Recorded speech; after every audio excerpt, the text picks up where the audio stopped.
बेटा, आज ही तो टेस्ट देकर आए हो। थोड़ा घूम घूम भी लिया करो ना। आखिर कोटा में कुछ तो होगा देखने लायक। अरे हाँ हाँ मम्मी, पिछले हफ्ते ही तो गई थी। ये गडरिया महादेव, अरे बहुत सुंदर जगह है।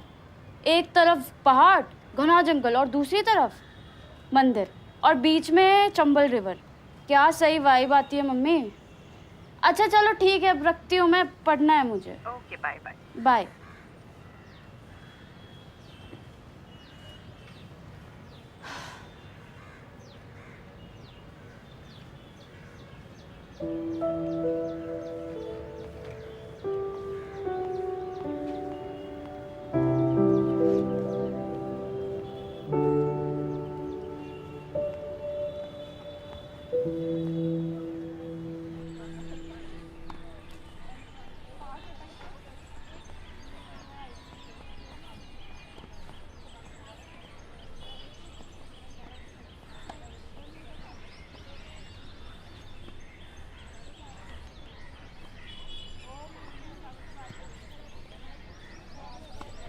थैंक्स यार अतुल। इलेक्ट्रोमैग्नेटिज्म कल कर लेंगे, टेंशन मत लियो, ठीक है? हाँ हाँ मिलते हैं।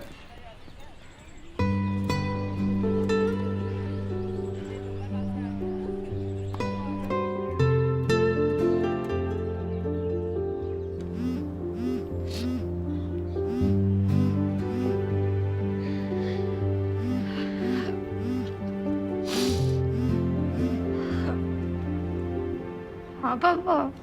हाँ बेटा श्री, कैसी हो? सब अच्छा है आप? हाँ बेटा ठीक ही है। तुम्हारे मम्मी का तो मन ही नहीं लगता तुम्हारे बिना यहाँ। पसंद आ रहा है ना तुमको कोटा? हाँ अच्छा है, मतलब कुछ खास नहीं है बट ठीक है। समझ सकते हैं। वैसे सरोज आई थी कल शादी का न्योता देने, तुम्हारी बात हुई है उससे? क्या ही बोलेगी उसको, कि हमारी जगह उसको यहाँ पर होना चाहिए था। क्या हुआ बेटा? सब ठीक तो है ना? मुझे कब आएगी? बेटा सब ठीक तो है ना? दीजिए आपको। हेलो। श्री,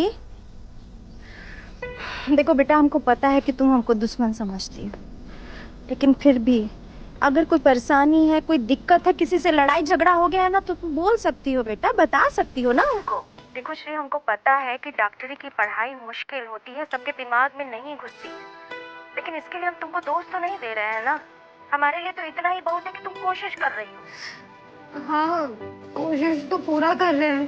तब कोशिश कर रही हो तो काहे अपना माथा फोड़ रही हो? हाँ और देखो बेटा, शादी आज बोल के ना कल नहीं हो जाएगी, उसमें भी समय लगता है। वो समय हम देंगे, हम बोल रहे हैं ना।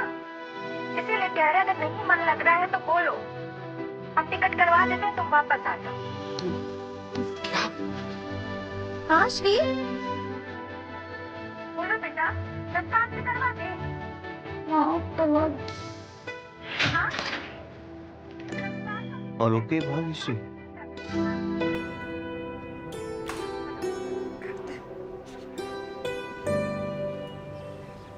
गिटार प्रैक्टिस के नाम पे तुम फिजिक्स की एक्स्ट्रा ट्यूशन लेते हो? बार्टर सिस्टम है, बदले में केमिस्ट्री मैं पढ़ा देता हूँ।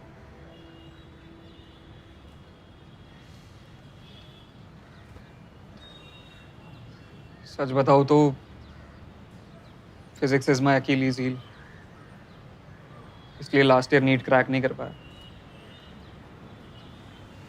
11th का बस या 12th का?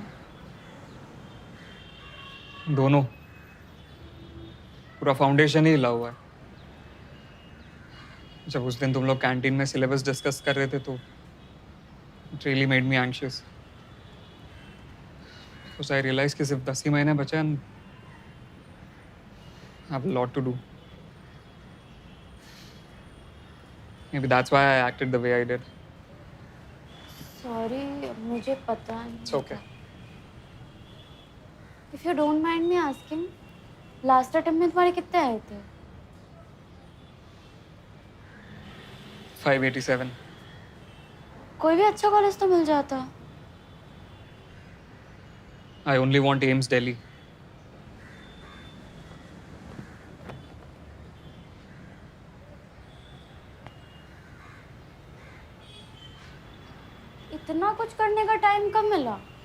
Perks of studying in an elite school.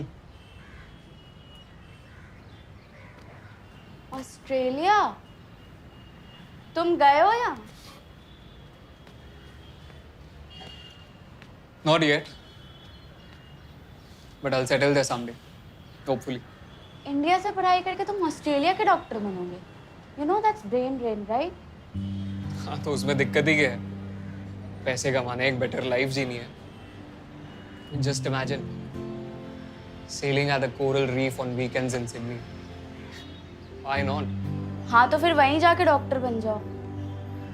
कितने पैसे लगते हैं पता है? हाँ तो फिर यहीं डॉक्टर बन के रहो ना. अच्छा. और क्या रिस्पेक्ट है इंडिया में डॉक्टर्स? और रिस्पेक्ट छोड़ो. Are doctors even safe in our country?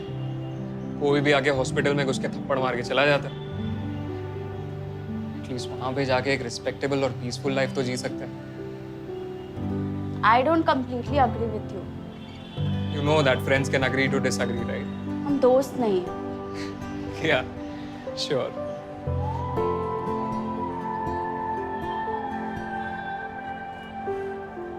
तो घर वापस जा रही हो? हाँ सर. कब लौटोगी? पता नहीं. टेस्ट में 2 नंबर आए हैं हमारे सर.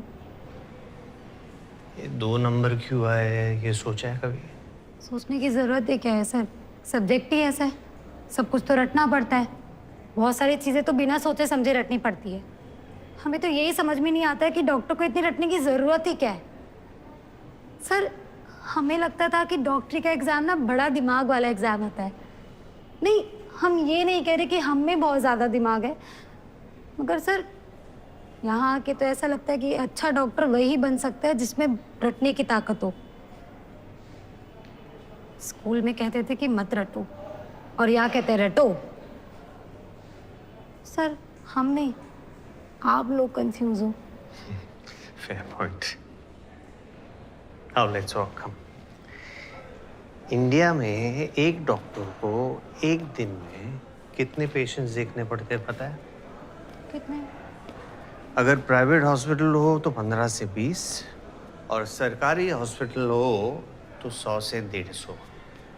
और सिर्फ देखना ही नहीं, दवाई भी प्रिस्क्राइब करनी है. अब मेमोरी पावर स्ट्रांग ना हो तो कौन सी बीमारी के लिए कौन सी दवाई देनी है ये याद कैसे रहेगा? And on top of that, जब डॉक्टर्स ऑपरेशन थिएटर में होते हैं, they have to think on the feet. तब ये मेमोरी रिटेंशन का पावर ही तो काम आता है. पर सर सब्जेक्ट भी तो मज़ेदार होना चाहिए. मतलब फूल देखने में जितना सुंदर होता है, उसी को जब पढ़ाते तो उतना ही बोरिंग हो जाता है. रिचर्ड फाइनमैन का नाम सुना है? ये कौन है? एक बहुत फेमस साइंटिस्ट थे. उनके एक आर्टिस्ट दोस्त ने उनसे कहा कि एक आर्टिस्ट जितने अच्छे से एक फूल की खूबसूरती को देख सकता है, शायद एक साइंटिस्ट कभी ना देख सके, क्योंकि साइंटिस्ट फूल को डाइसेक्ट करके उसकी खूबसूरती खराब कर देता है. बिल्कुल सही बात है. फाइनमैन ने कहा कि एक साइंटिस्ट फूल की खूबसूरती सिर्फ बाहर से नहीं, अंदर से भी देख सकता है. उसके जो सेल्स है, उसका जो केमिकल प्रोसेस है. द फैक्ट दैट पेटल्स के कलर्स इसलिए है कि वो इंसेक्ट्स को अट्रैक्ट कर सके और वो आए और सीड्स पॉलिनेट करे, इसमें भी तो एक खूबसूरती है. और ये खूबसूरती देखने का मौका बायोलॉजी हमें देती है. हो.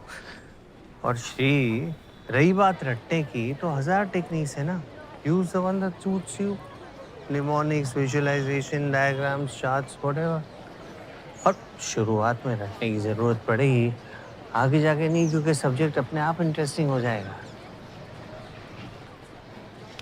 अच्छा एक बात बताओ, तुम लेफ्टी हो ना? हाँ. पता है क्यों?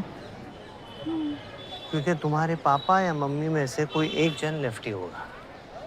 हाँ, मम्मी हमें उल्टे हाथ से झाटा मारती है. लेफ्टी है. ये जेनेटिक्स है. और तुम और तुम्हारी मम्मी मतलब जेनेटिक्स के हिसाब से सेम हो गए, है ना? नहीं, ये देखे, मैं और पापा ही कर पाते हैं, मम्मी से नहीं होता. ये भी जेनेटिक्स है. कमाल की बात है ना. ये देखो, ये गुड़हल का पौधा, या तो हर फूल ही लाल है. मतलब क्या हर फूल सेम है? नहीं सर, पैटर्न्स डिफरेंट है। एग्जैक्टली सेम होकर भी अलग है। जैसे तुम और तुम्हारी मम्मी अलग होकर भी सेम है। बायोलॉजी का मतलब है लाइफ का कोड श्री। लाइफ के हर एस्पेक्ट का आंसर इस कोड में छिपा है। जिस दिन तुम इस कोड को डिकोड करना शुरू करोगी ना, तब इस सब्जेक्ट का मजा अपने आप आने लगेगा। क्या समझी? See you. तो गाइस, कैसी लगी आपको ये वीडियो? कमेंट्स में बताओ और ऐसी और वीडियोस देखने के लिए सब्सक्राइब करो।